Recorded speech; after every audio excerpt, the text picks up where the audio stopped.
Welcome in Tilco Advisors. We empower construction material manufacturers with cutting-edge digital solutions. And now, welcome to our podcast, where we share insights from the world of smart construction technologies.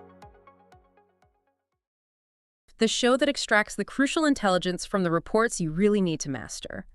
Today, we're getting right to the core of the Digital Product Passport, or the DPP. And look, this isn't just another label. Not at all. It's basically the required data roadmap for nearly everything we buy in the EU. It's probably one of the biggest administrative overhauls in the history of the EU's green and digital shift. So our mission today is, well, it's twofold. First, we need to find that specific EU regulation that's really driving all of this. What's the foundational law demanding the DPP? And second, we have to get past the policy speak and see what the real on-the-ground impact is for the millions of businesses, especially the smaller ones, who actually have to make this work. Right. And for this deep dive, we've pulled together some key sources. We're leaning heavily on a big one, the Surpass report. Okay. It really digs into the costs, the benefits, and frankly, the severe challenges for small and medium-sized enterprises. And these SMEs, they're the real economic engine of the EU, right? Sure. We're also looking at guidelines for a related concept, the building passport. Because this whole project, it's not just abstract policy. It's fundamental to hitting key sustainable development goals on resource use, recycling, and, radical traceability. It feels like a massive shift from just, slapping a label on a product to giving it a verifiable digital life story. Okay, let's unpack this. Let's do it. If we want to understand the requirement, we have to start at the source. What is the one European regulation that defines and mandates the digital product passport? Okay, this is the anchor for the whole conversation. The DPP is officially defined as a specific set of data for a product. And the mandate for it, the driver, is the EU Ecodesign Regulation. The Ecodesign Regulation. Wait, so the law that used to just be about making sure my fridge was energy efficient is now the driver for this entire data revolution? That's it, absolutely. The original eco-design framework is being massively expanded. It's moving way beyond just energy use to circularity. We're talking durability, repairability, recyclability.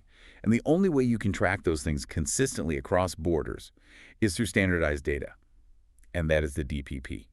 I see. Just think of it like a super secure, constantly updated digital passport for the product itself. Okay. It's curated information, right? And you access it via an electronic data carrier, maybe a QR code, maybe an RFID chip, something that links the physical thing to the digital data. Which allows for that full traceability. Total traceability. From sourcing the raw materials all the way to disposal or, ideally reuse. And the data has to cover performance, environment, and how to handle the waste. And this all fits in with the bigger picture, right? The EU Green Deal, the Data Act. It's about modernizing everything and replacing old clunky rules. Exactly. It's about coherence. Yeah. But here's where it gets complicated for businesses on the ground. While the Ecodesign Regulation sets the foundation, the what and the why, the actual operational details, they get set product by product through what are called delegated acts. Okay, can you give me a concrete example of that? That layering sounds confusing. Sure. Let's take the construction sector. The DPP is mandated by Ecodesign, right? But the specific data you need for, say, a steel beam or a window pane, right, that's governed by the new version of the Construction Products Regulation, or CPR. That's a delegated act from 22. And the CPR covers what? Everything. Safety, health, environmental requirements for products that are permanently part of a building. So if you make cement, you look to Ecodesign for the principle, but you look to the CPR for the specific data fields you have to fill in for your DPP. Like its carbon footprint or how to demolish it safely? Precisely. And this mix of broad cross-sectoral rules and these very specific sectoral rules creates a massive amount of regulatory complexity. That distinction is so important. Okay, so let's talk about the companies that have to actually do this work. SMEs are 99% of all businesses in the EU. They're the ones feeling this. They really are. The Surpass study you mentioned, it breaks their problems down into 3 big categories. Let's get into those, because this is where the policy meets, well, a pretty painful reality. It is. When you look at the responsible economic operators, so the manufacturers, the suppliers, and a lot of them are SMEs, the hurdles are huge. The study found 3 major buckets of pain points: regulatory, financial, and organizational. Okay, let's start with regulatory. I mean, beyond just the confusion of which law to follow, what makes the rules so hard for an SME to handle? It's the speed and the ambiguity. The whole process is still evolving, which creates so much uncertainty. It makes it really risky to invest. Sure. But on a practical level, these are small teams. They don't have big legal departments. Trying to sift through thousands of pages of cross-sectoral rules and then combine that with the specific industry annexes, it's just overwhelming. So a company making parts for a few different industries might have to track multiple different rule books at the same time. 4 or 5, Yeah. easily. It's a full-time job just to stay on top of it. And I imagine that leads right into the financial side of things. It does. This is what many of them call the cash flow killers. Implementing the DPP creates new, significant costs, and they're often upfront. And you have to justify them when your profit margins are already razor thin. What are we talking about in terms of actual expenses? What do they have to buy?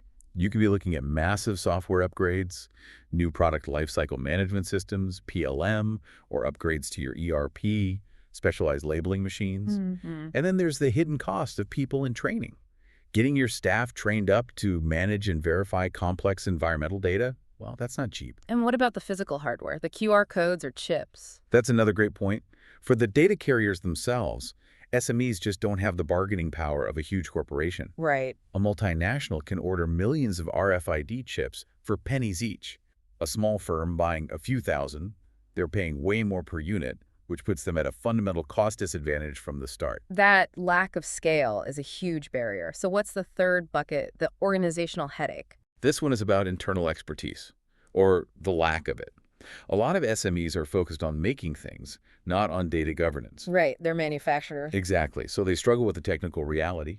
They often don't have the in-house skills to manage complex data flows or to check if the data their suppliers are giving them is even accurate.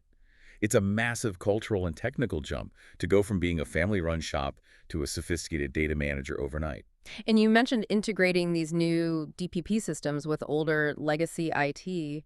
I mean, it must be hard to bolt a brand new system onto a framework that's 20 years old. It's incredibly difficult. And, if we stick with the physical data carriers for a second, this complexity raises a really important data privacy issue. How so? Well, especially in fashion or other high-value goods.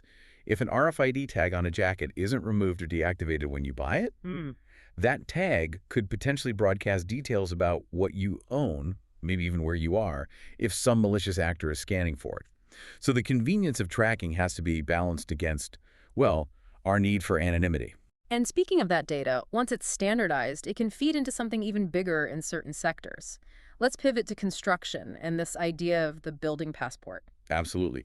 The building passport, or sometimes it's called a digital building logbook, it's the data repository for the entire building. The DPP data from every single component, the wires, the insulation, the boiler, it all becomes an input into this larger system. So let me get this straight. If my company makes an air conditioning unit, its DPP, with its maintenance history and carbon score, that just plugs right into the building passport for the hospital where it's installed. That is exactly right. The building passport is the holistic, whole life cycle repository for the building. It's designed to be that single point of access for everything. For both static and dynamic data. Both. It covers static data, the as-built blueprints and components, and dynamic data, things like energy use over time, performance metrics, maintenance logs, for the entire life of the structure. Okay, this is where it gets really interesting for me. How does creating this massive data file solve the really deep, expensive problems in a sector like construction, which is known for being so fragmented? The construction value chain has always been like a huge, broken game of telephone. The building passport targets 3 core failures that come from that. First, the fragmentation of information flow.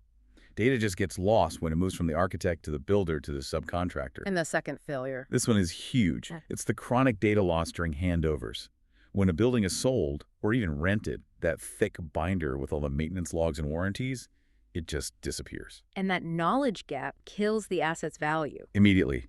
And it increases future risk.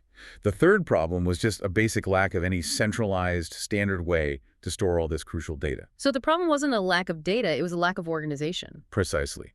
The goal is to move from chaos to consistency. And once you do that, the benefits are just immense. The sources cite huge cost savings because information is collected once and it's available instantly. And efficiency, I'd imagine. Huge efficiency gains.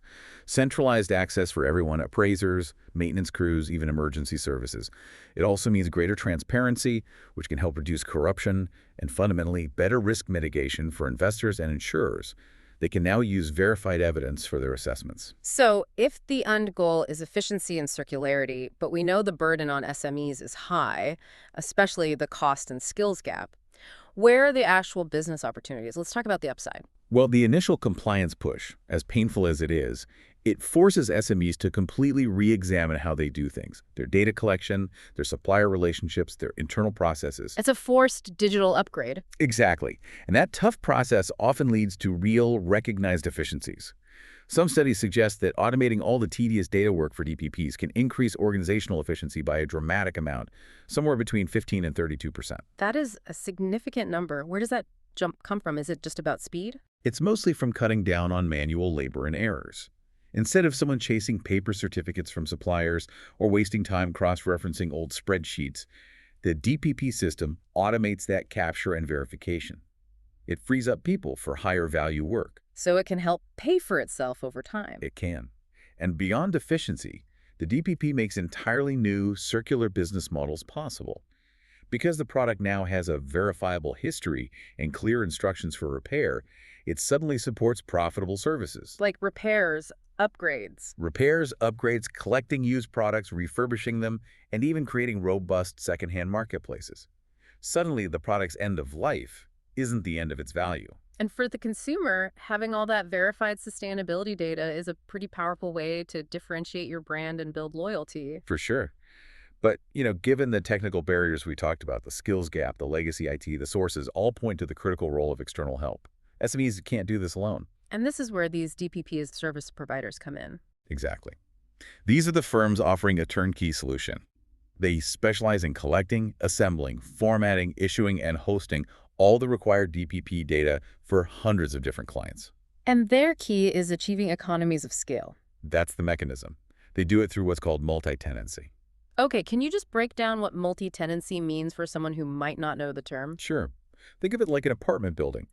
Instead of every SME building their own custom, incredibly expensive private house, their own software server, they all buy a secure unit within a standardized, shared digital building. So one software instance serves many customers. Precisely. And that model allows the service provider to spread the huge upfront development and ongoing maintenance costs across thousands of small businesses. Which makes it affordable. Right. And these providers also realize they can't just be a tech company. They often take on a vital advisory role, helping SMEs navigate that complex web of regulations we talked about, which is just essential for them to succeed. This has been a fascinating dive into mandatory data governance. So, to sum up, the foundation for this whole shift is the EU Ecodesign Regulation. That's the law setting the principle of the digital product passport. That's the driver. And this is forcing SMEs into a really tough transition, balancing this green mandate with the need for complex digital infrastructure, which creates huge financial and organizational hurdles. And if we look forward, especially with the billing passport, we realize all this effort at the product level, the DPP, it all depends on getting the identification right at the macro scale. What do you mean?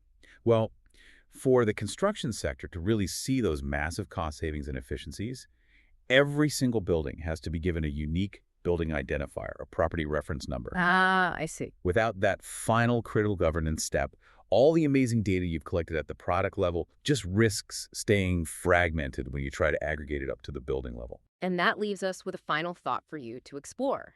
We are building these incredibly efficient, incredibly detailed data systems that track the entire life of every object we own.